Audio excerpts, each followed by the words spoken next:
library interview. Oh, okay. Okay, so we're recording. All right. And today is June 22nd, Alumni Weekend in Lusk, and we're talking with Bruce Blackmore. Right. So thank you for talking with us today. You're going to tell us some stories about growing up in Lusk? Yeah, I was born out on the old family homestead out south of Lusk, 1922, in April. And now my dad homesteaded out there in 1910, and he raised a family of 12 children out there. Goodness. 11 boys and 1 girl. She was the last one. Wow. So, but nothing really exciting happened until, well, by about 1940, our family had started to scatter a little bit. Mm-hmm. I had one brother. So you were 18 then? Yeah. Okay. Just out of high school. Mm-hmm. And I had one brother who was a smart aleck of the bunch, went to university, and he was back in Washington, D.C. And I had one older brother who was, at that time, was working on the old Alcon Highway up in Canada that went from up to the Alaska border. Mm-hmm. And then another brother lived out in central part of Washington. Another brother had went to Grants Pass, Oregon. Another one had went to San Diego. So they were starting to scatter out about that time. And then the war came along, and there were 6 of us in the war, in World War II. There was Wow. 2 of us in the Navy, and my older brother's in the Navy. He didn't come back. Oh. They shipped him back in the coffin after the war was over. And 1 was in the Air Force and 3 in the Army. And I was in the Navy also. You were in the Navy. So I didn't really go in the Navy until 1944. The draft board wouldn't, I guess there was, probably the biggest reason was that 5 of the members of the family was already gone, and they said that was enough. Mm-hmm. So anyway, I finally finagled around and got into the Navy. You were determined. Yeah, and got in the Navy in 44, got out in 47, and came back here, and excuse me, I've had a little virus, but I came back and I went to work for the telephone company. And the first 2 years that I was with the company, I traveled in what they called an unlocated construction crew.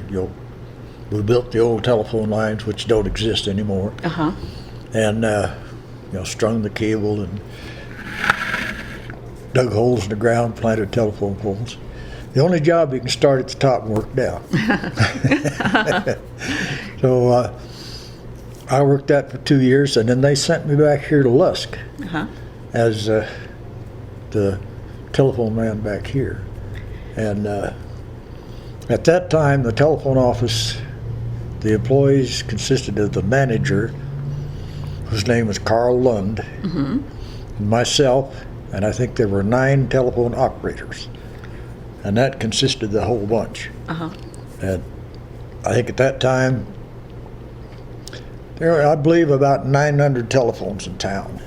And that's Just in Lusk or in Niobrara, the whole county? No, well, just in Lusk, because everything outside of Lusk at that time was owned by the rural, they had what they call their telephone association, like the one that went south that our phone was on. I think there was 12 telephones on that line, and it was called the Royal Valley Telephone Association. And you had your different code rings. Now our rings was just 3 long rings, and I think one fella had 6. Then they had like 2 longs and a short, and 2 shorts and a long, and 3 longs and a short, and all this kind of stuff. And it was a party line. A lot of times when too many people got to listening in, that the transmission got to be so low you couldn't hardly hear anything. But I imagine some interesting stories spread as a result Yeah. of people listening in on. Oh, yeah, yeah. And, but we, like I say, I was working here as the local telephone man. Mm-hmm. Then in 1953, I left and transferred to Newcastle, Wyoming. Mm-hmm. And I think about 5 years later, I transferred over to Casper. Mm-hmm. And I was over there 2 or 3 years, and I quit. And I started traveling. I was with an electronics company. I traveled all over the United States and a few foreign countries. Goodness. And like I was over in Taiwan for 3 months. Mm-hmm. Spent a couple of trips in Hawaii. Mm-hmm. I went to northern Scotland. I stayed 2 days and came back. Oh, That did job you? kind of didn't pan out. Uh-huh. But it was fun. And then I came back, and I wound up to start with in Cedar Rapids, Iowa. And then I transferred down to Dallas, Texas. Mm-hmm. And I wound up getting back with the telephone company again. Mm-hmm. And I eventually retired in 1983. Mm-hmm. And I didn't really retire. I mean, I started drawing a pension, but I didn't retire. Yeah. I've actually been drawing a pension from the telephone company longer than I worked for them. So, but it was fun, and we there in Dallas. And after I left the telephone company, I went with this electronics company, Mm-hmm. and I traveled all over the country then. Mm-hmm. And finally, come back and settle down, and I still work part time. But you didn't come back to Lusk. No, I never did. Just come back to visit. That was all. So when you lived in Lusk, when you were working for the telephone company, you said there were 900 telephones. Yeah. How big was Lusk at that time? That seems like a lot of telephones for. I think the population is roughly 1,200 or 1,300 now. I'm not sure. It was below 900 people that lived in Lusk at that time. But there were that many phones. Yeah. Of course, that included all the extensions too. Uh-huh. Uh-huh. Like I remember the first, what they called a key system, where people had, where you could punch a button and remotely dial other people in the offices. Oh, okay. Okay. They put in the first one of those, and then a lot of the office companies especially Mm-hmm. had like 2 or 3 phones. Mm-hmm. And many of the residents had at least one extension. I see. Like they'd have one phone in the front room, one in the Uh-huh. bedroom, or one in the kitchen, or something like that. Uh-huh. And so there weren't 900 subscribers, but Uh-huh. there were 900 phones. Okay.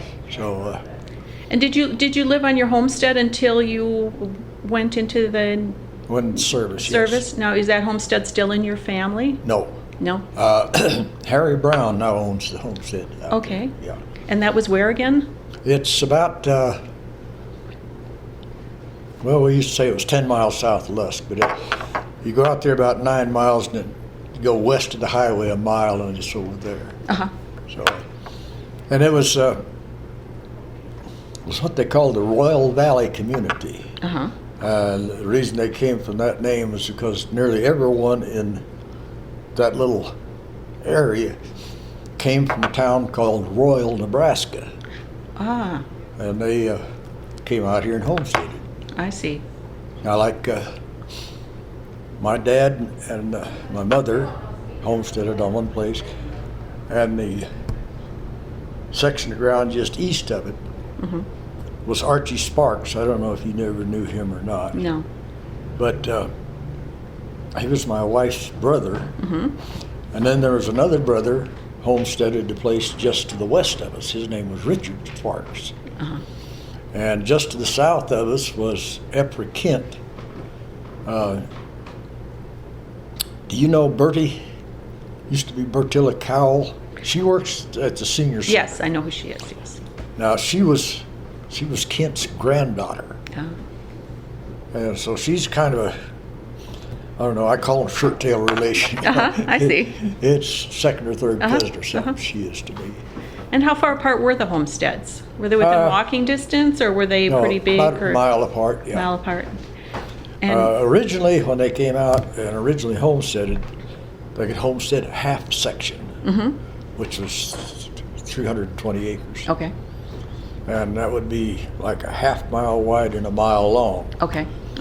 And then later, I guess, I don't remember all the exact dates on these things. I know my dad homesteaded in 1910. And after he got the house built, he came out and he got the house built. Then his wife and my 3 older brothers came out here, and then the rest of the family was born out here. I see. So, but it was, I went to a rural school that was out there. It was, my dad had donated about a little section of ground, about 2 acres of ground. And there was it wasn't just a little schoolhouse, it was a pretty big building, probably 20 foot wide. And they built it, the original part was maybe 40 foot long. And then they built an addition onto it, just made it twice that size. And I went to school in town here in Lusk, first 4 years of my schooling. And then I went the second 4 years at the school out there in our area. I see. And then when I graduated in the 8th grade, I was actually the last person to ever graduate from that school because they closed that school down after I Oh, did they? graduated, and then everybody came into town to school. Rode the school bus into town. So when you the first 4 years, that would have been probably right in the 30s, started maybe? school in 1928. Okay. And how did you get to school then? My dad, had our car, and my older brother drove the car. Maybe there's a little manipulation going on, but my dad was on the school board at that time. In fact, he spent 13 years on the school board Did he? in Lusk. And so there was about 6 of us kids was in that school bus going to school. And then after about the 4th grade, that'd have been in 1932, and times was getting pretty tough then. And they decided to discontinue that bus, and then we went to school at the grade school. And most of the time we just walked. It was only a half mile. And on cold winter days, they'd put us in a car and take us to school. Sometimes we rode horseback. 3 or 4 of us on the same horse. Oh, really? And what kind of car was the school bus? Was it It was a Model A Ford. a Model A Ford, and so everybody just piled in it? Yeah. And if you could visualize a Model A Ford, it's not too big a car. I didn't think so, no. And you put 6 or 7 people in there, we're sitting on each other's laps and all kinds of stuff. And was it enclosed, or was it still pretty open? It was. It was enclosed. Okay. So, and then my brother Clyde, he was the one who drove the school bus at that time. And then when, actually before he went into service, he drove a school bus, picked up all the kids out in that area and brought them into Lusk. And then when he went into service, I think he went into service in 42 or 43. When he came back out, he opened up a service station. It was a Sinclair station. It's down on the corner. You know where the way station is at down there? It's just west of there on the corner. Okay. Across the street from the motel there. Okay. And he operated it and drove a school bus. And oh gosh, he drove that school bus until it was into the 70s. And by then he actually had a bus. Yeah. At one time he had, that time they called him a panel truck. They call him, I think, a SUV or something now. Okay. And it had 3 sets of seats besides the driver and the shotgun seat up there. And I don't know, there was 9 or 10 of us in that bus. And so that was all the kids from the Royal Valley community who then came in. And when that school was open, how many students were in that school? I think when Well, when I graduated, I think there was about, let's see, I was the only one in the 8th grade. And they were 6 or 7 people at that time. Mm-hmm. And did you know Gordon Hargrove? No. He was the last teacher we had. Uh-huh. And Vesta Thon taught there for quite a while. Uh-huh. And so then, but then they closed that school down in 32, I guess it was. I see. No, must have been 36. Yeah, 36. Because I went in freshman, and I graduated in high school in 1940. Oh, okay. So, Should I pause this?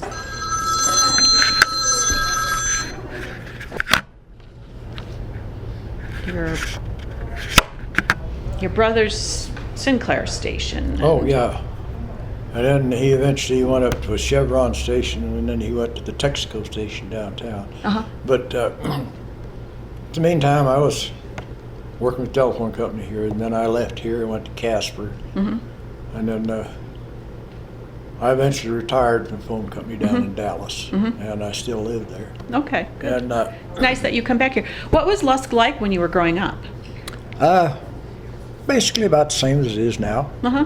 Yeah. When you went to high school, are you here for you have your class reunion this week? Not this year, no. Okay. We just Okay. came back up to go to a funeral, and we come back quite frequently because there was enough of our family. But nearly every year I have some relative that has a reunion out Oh, there. I see. So, So what did you do for fun when you were in high school? well, I didn't. I was too small to play football or basketball. But I was on the boxing team. Uh-huh. They had a boxing team then? Yeah. Oh, okay. Now, when I was a freshman in high school, I was 4'8" and weighed 98 pounds. Oh, my. We weren't too. Our dignitary of our class was James Barrett. You remember him? No, I'm not from, I've only lived here for 5 years, so. Okay, well, James Barrett, of course, they have Barrett Boulevard, which that was named after James's I see. dad. Okay. They was here, and I think he was a state senator for several years. I see. And then he went to Washington as a congressman. Then he came back as a governor for a while, and then he went back as a senator.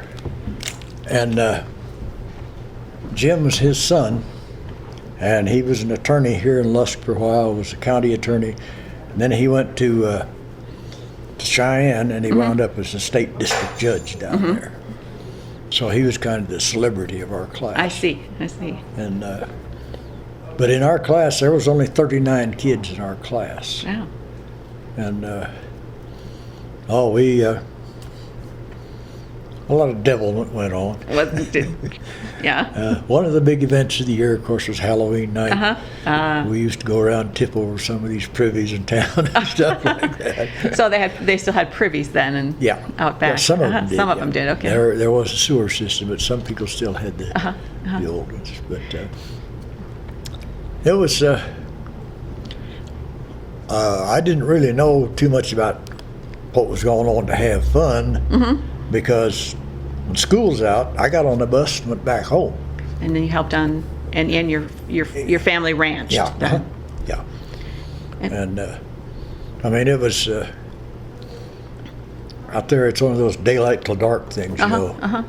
And of course, I still can't get over that. I wake up 5:30 every morning. Yeah, it's one of those habits that stays with you, isn't it? Yeah, sure did. What was it? Do you think ranching is a lot different today than it was when you were? Yes. Back in those days, most of the ranchers were like homesteaders. And now, a lot of those have been all consolidated into large ranching operations. And some of them are even owned by foreign corporations, I think. Right. So, A lot of celebrities buying up huge ranches too. Yeah. Now, by today's standards, 330 acres is a pretty small. 360 acres. 360 is a that's pretty. That's one section, yeah. That's a mile square. Uh-huh. No, 640 acres is a mile square. Okay. And your homestead was half of that. Half of that. And that's, by today's standards, that's a pretty small ranch to support a family on, but your family was able to do that. Yeah, well, we, like in the summertime, we rented pastures away from home. And I remember the last year that I stayed with my dad before I went into the military. We had 200 head of cows. Normally we only had about 100. Okay. But he went to the sale one day and got a real good deal on a bunch of cows, and he bought 100 head of these cattle and just kept them for a year, and then sold the whole works, cows and calves and everything, and made a good profit on it. And but a section of ground, see now, we had the half section that we had there, and then Dad purchased the half section that my wife's brother owned to the west of us, so that gave us a full section of ground. And so we were able to to take care of about 200 head of cows on that. Oh, okay. And that was enough to, and so then your family would raise them and then sell them, and that would be we had how you made your. Now in that section of ground, we had about a quarter of a section that was in farmland, and we grew hay and some corn, and my dad was into potatoes one couple of years, but we would raise enough hay and stuff on there that we could, put it in stacks enough to feed the cattle through the winter. Really? Because for about November until probably the 1st of April, there's not much out there for the cows to graze on. You have to feed them. And of course, the ranchers in this day and age, everything is baled hay. Now, when we never baled any hay. We just put it all up in haystacks. And then every morning we'd have what they called a hay rack. It was about I think about 8 foot wide and about 12 foot long, and all maybe sideboards on it 4 foot high, and then of course you could stack it up on top of that. But I'd take a full load of that out and scatter it out across the pasture for the cattle to eat. Then I'd come back in, load the hay rack up so it'd be ready for the next morning. And that was the way we took care of cattle in the wintertime. But you were able to grow enough to feed them through the winter. Was the grass more abundant than it is now? No, it was about the same as it is now. You must have run a very efficient operation. Yeah, it was, of course,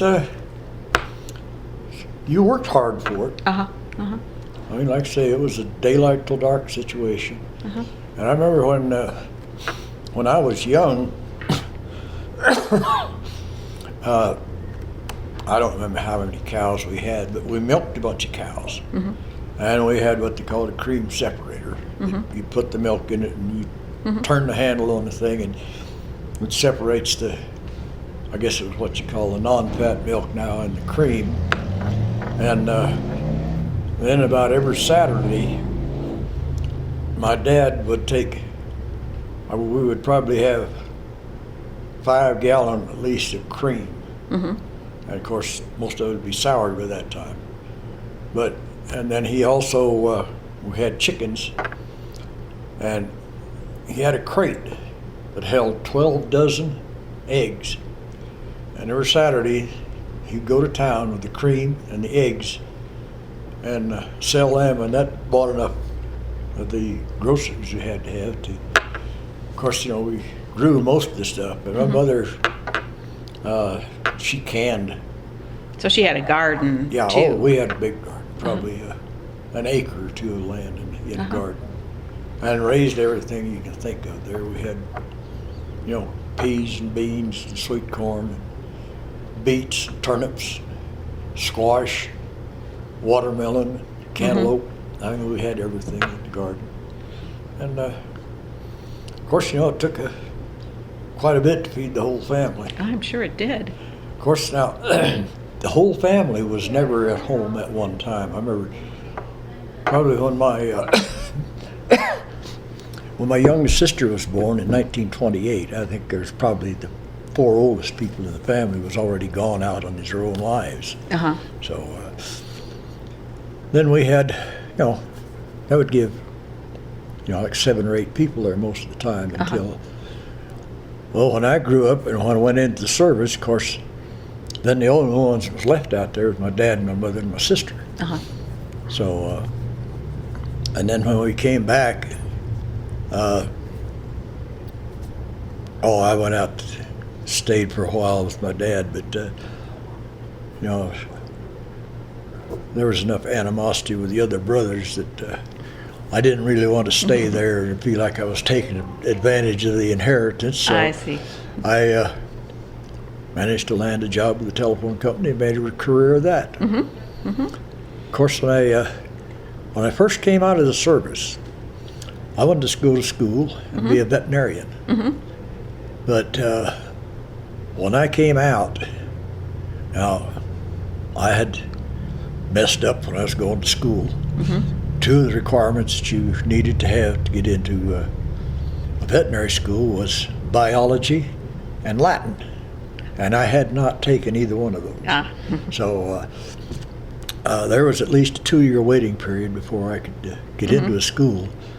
And when that 2 years was up, the telephone company had convinced me that I had a career with them would be better than trying to go to school for about 6 years. So I just stayed with the phone company. And, were there more businesses in Lusk then than there are now? There were more grocery stores and clothing stores, yeah. There were. I think there were about 3 grocery stores. And I know there was a J.C. Penney and another clothing store. And I don't think there's even a clothing store in Lusk anymore, is there? No. Yeah, I didn't think so. No. And now Was there? the store that's right over here by the bank. The grocery store there? Yeah, that used to be a Safeway store. Safeway store was downtown.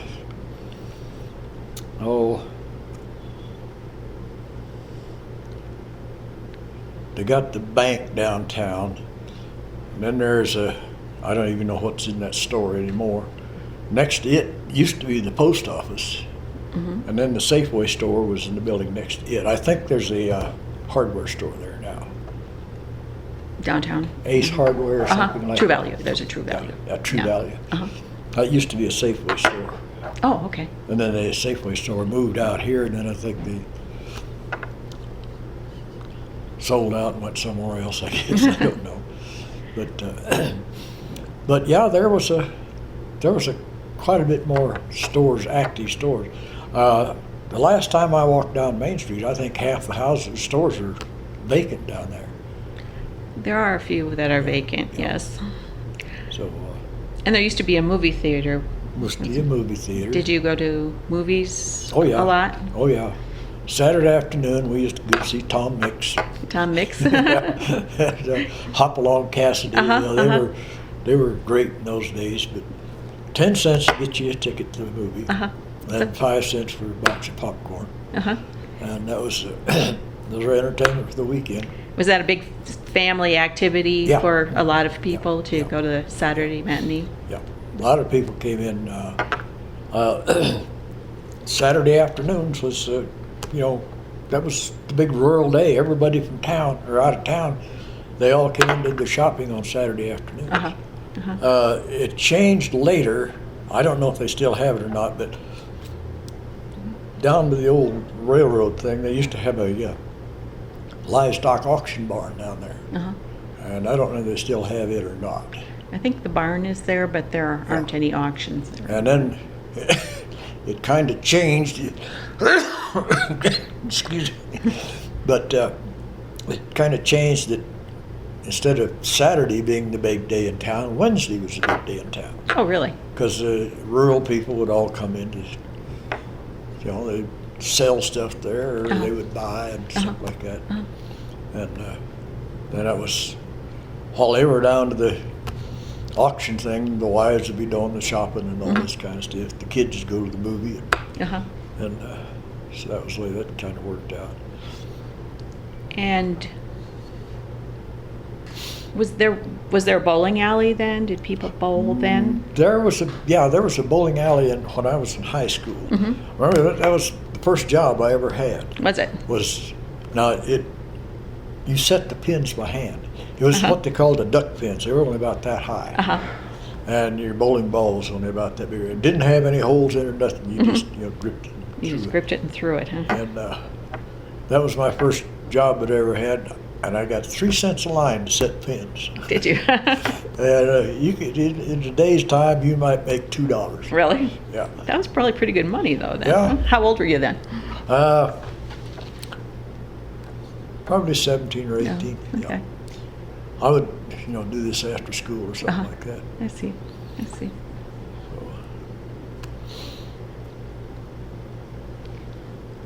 Oh, goodness. I'll pause this for a minute here.